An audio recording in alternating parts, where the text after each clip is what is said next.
too.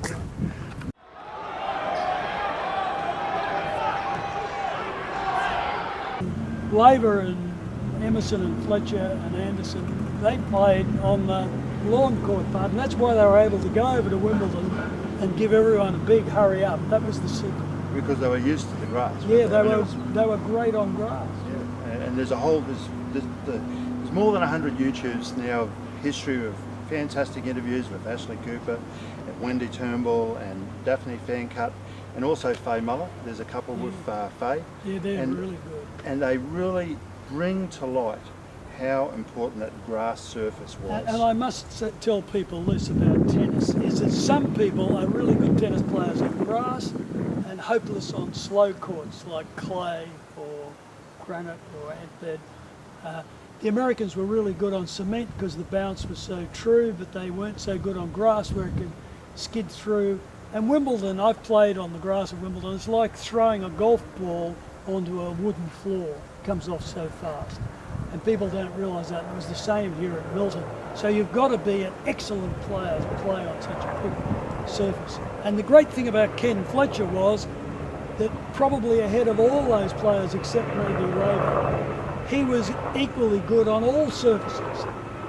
And that's why he's the only foreigner who was able to go to the Philippines and twice win their title on crushed coral, because people would go there and lose love and love, because the Filipinos could play on crushed coral and nobody else could. But he was also pretty good on playing on dried cow dung, wasn't he? Well, yes, Fletch played Ramanathan Krishnan, the famous Indian champion tennis player, in Bombay on a cow dung court, because that's what they made. They put down the cow dung and wet it, and he went out there, and it was hotter than it is here today. It was about 100 degrees, and Ken was out there, and it was 2 sets all, and Fletch never trained, he just played, and he was starting to wilt, and there's vultures in Bombay, and they were on the wires of the lights over the court, even though it was daytime.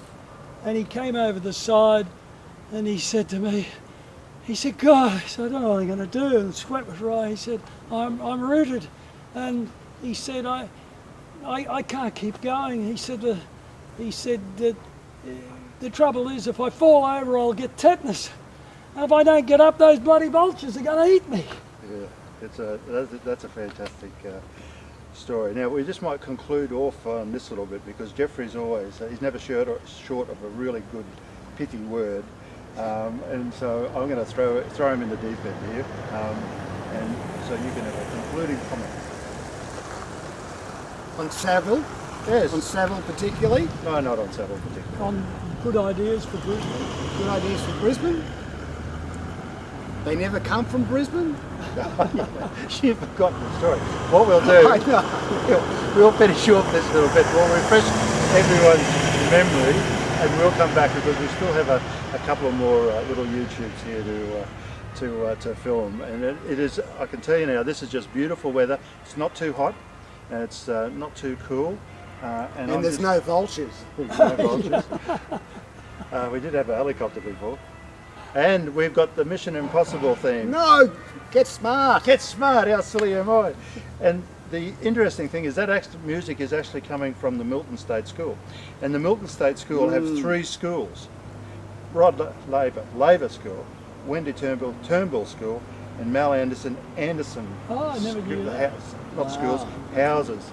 So how's that for leaving a mentoring message behind of all those young kids about how important tennis has been in the Brisbane history? Well, in the 1960s, Queensland dominated world tennis. It's that simple. You know, Mal Anderson won the US Open.